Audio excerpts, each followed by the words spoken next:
was as pretentious as ever.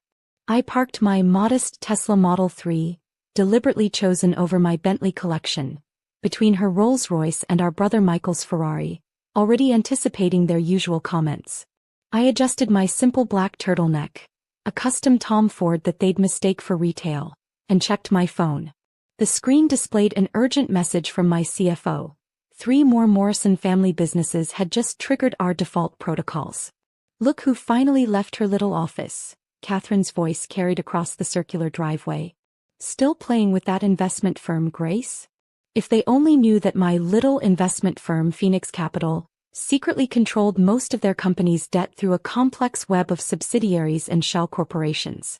Someone has to manage the family's investments, I replied quietly, clutching my worn leather portfolio containing more net worth in documents than their combined assets. Manage. Michael laughed, sipping his 20-year-old scotch from my private collection, though he didn't know that. Your tiny firm probably handles what our companies spend on office supplies. I suppressed a smile, thinking of the documents waiting in my portfolio. Phoenix Capital had spent years quietly acquiring their corporate debt, watching as they leveraged themselves to maintain their illusion of success. How's the expansion going? I asked Michael, knowing exactly how it was going. My analyst had flagged his company's aggressive growth strategy as unsustainable months ago. Brilliantly, he boasted, straightening his Hermes tie. Morrison Technologies is about to announce our biggest acquisition yet. An acquisition that would never happen, since Phoenix Capital had already purchased the target company through one of our subsidiaries. And my new luxury development, Catherine added, gesturing to the architectural plans spread across her marble dining table. Breaking ground next month. It's going to revolutionize the city's skyline. I nodded, not mentioning that her construction loans were all underwater and my firm held the notes. Grace could have had all this, our mother sighed, examining my simple outfit. If only she'd joined the family businesses instead of playing with her little investment projects. My phone buzzed again. Morrison Technologies bonds downgraded. Morrison Development facing margin calls. Awaiting your instructions for default proceedings. Actually, I set down my wine glass. I should head back to the office. Some important client meetings tomorrow. Important? Catherine smirked. What's important in your world? $1 million portfolio. If she only knew that Phoenix Capital managed over $200 billion in assets. That while they mocked my small firm, I'd built one of the most powerful investment companies in the country. Someone has to handle the details, I replied, gathering my things. That's Grace, Michael told his wife loudly. Always thinking small.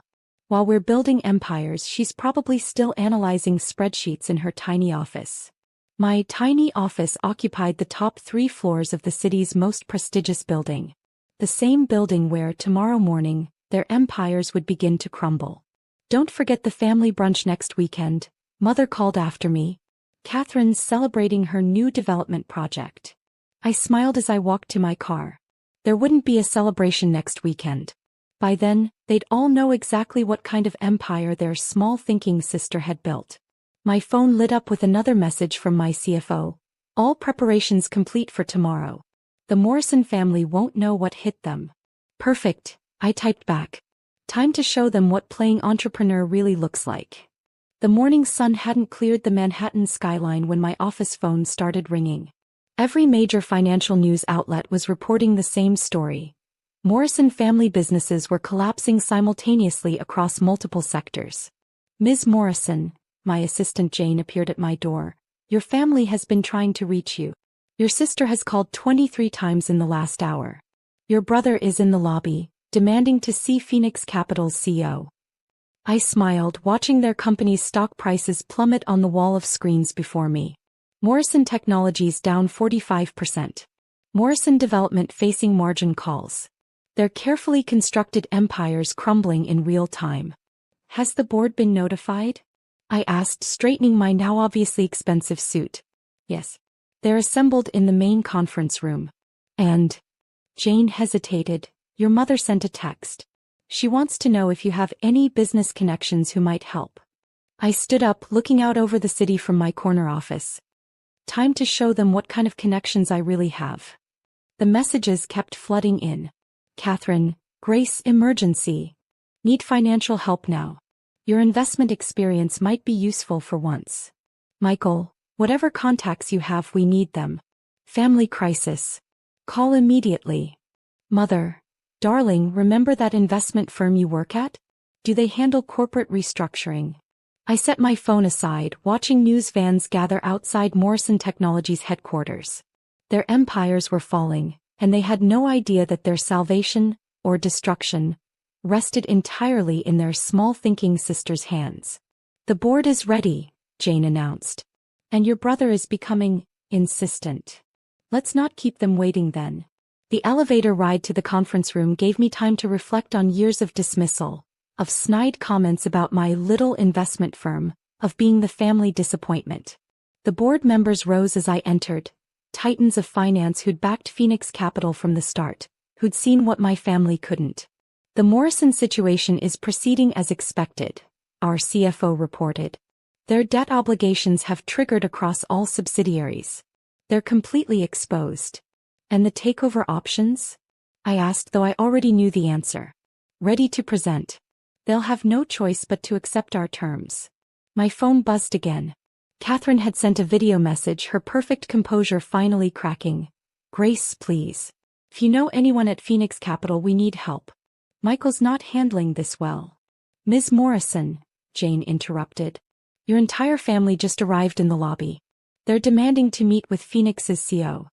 I gathered the takeover documents, thinking of all the family dinners where they'd mocked my career choices. Send them up. It's time for a family reunion. The Morrison family delegation burst into the conference room minutes later, led by Michael. He stopped short when he saw me, confusion crossing his face. Grace? What are you doing here? We need to meet with Phoenix Capital's leadership. This is no time for your small-time investment advice. Actually, Michael, I gestured to the chair at the opposite end of the table. That's exactly why I'm here. What are you talking about? Catherine stepped forward, her designer outfit wrinkled from stress. We need to speak with the CEO. There's supposed to be some financial genius. She trailed off as she noticed the respect with which Phoenix's board members regarded me. The way they waited for my signal before speaking.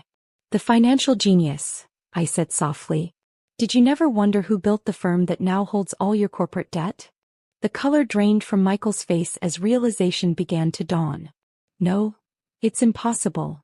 The silence in Phoenix Capital's conference room was deafening as I laid out the brutal reality of the Morrison family's financial situation. Every screen showed a different aspect of their collapsing empires. Stocks in free fall, creditors calling loans, and their reputations crumbling in real time. Let me explain this in terms you might understand. I began, clicking through the detailed presentation.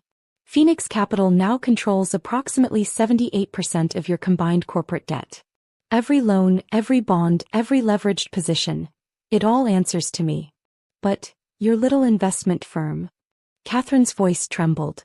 My little firm manages over $200 billion in assets, I corrected her. While you were all busy mocking my career choices, I built one of the largest private investment companies in the world. Those important people you were always trying to network with? Most of them work for me. Michael stood up abruptly, his expensive suit wrinkled from stress. This is some kind of trick. You can't possibly. Can't possibly what, Michael? I interrupted, nodding to Jane, who distributed thick folders to everyone present. Can't possibly have spent years analyzing your reckless expansion strategies? Can't possibly have recognized the fatal flaws in Catherine's development projects? Or can't possibly have built something bigger than all your companies combined? The screens shifted to display Phoenix Capital's true portfolio. Hundreds of companies, billions in assets, and a web of financial influence that stretched across the globe. Your acquisition plans, Michael? The ones you bragged about at dinner? They failed because I bought the target company first. Catherine's luxury development? Those construction loans you can't refinance? I own them all. Our mother, who had been uncharacteristically quiet, finally spoke. Why didn't you tell us? Tell you what? I laughed softly. That while you were calling my work small and unimportant, I was building an empire. Would you have believed me? Or would you have tried to take control of this company too, like you did with Dad's business after he died? The room fell silent at the mention of our father. They all remembered how they'd pushed me out of the family business, claiming I thought too small to help run it. Your companies are now facing combined debt calls of $4.2 billion, I continued, pulling up the financial details. Money you don't have despite all your shows of success. Phoenix Capital is prepared to offer you a restructuring option. What's the catch? Michael asked bitterly. Complete financial transparency, independent auditors, and new management for all Morrison family businesses. I distributed another set of documents. You'll all step down from your executive positions effective immediately. You're destroying us, Catherine whispered, tears streaking her perfect makeup. No, you destroyed yourselves, I corrected her. With your over-leveraged expansions, your vanity projects, and your desperate attempts to maintain the appearance of success. I'm simply calling in the debts. My phone buzzed with breaking news alerts. Phoenix Capital reveals CEO identity in Morrison family showdown. Investment mogul Grace Morrison controls family's business empire. From mocked to mogul, the rise of Grace Morrison. The press is waiting in the lobby, Jane informed me. They're particularly interested in how you built Phoenix Capital while your family underestimated you. Let them wait, I replied, turning back to my family. We have some unfinished business here. I walked to the window, looking out over the city where my real empire stretched far beyond their imaginations. You have 2 hours to sign the restructuring agreements. After that, we call the loans and initiate bankruptcy proceedings. You can't do this to family, Mother pleaded. Family. I turned back to face them. Like when you told everyone I was playing at business. Or when Michael spread rumors that my firm was struggling to discourage investors. Or perhaps like Catherine mocking my tiny office, while borrowing millions she couldn't repay. The screens displayed a new set of figures. The total amount they'd borrowed, leveraged, and risked trying to maintain their illusions of success. Consider this a hostile takeover, I announced. One you never saw coming because you were too busy laughing at my ambitions to notice I was surpassing yours. By evening, I stood alone in my office watching the city lights come alive. The restructuring documents were signed. Their empires were mine.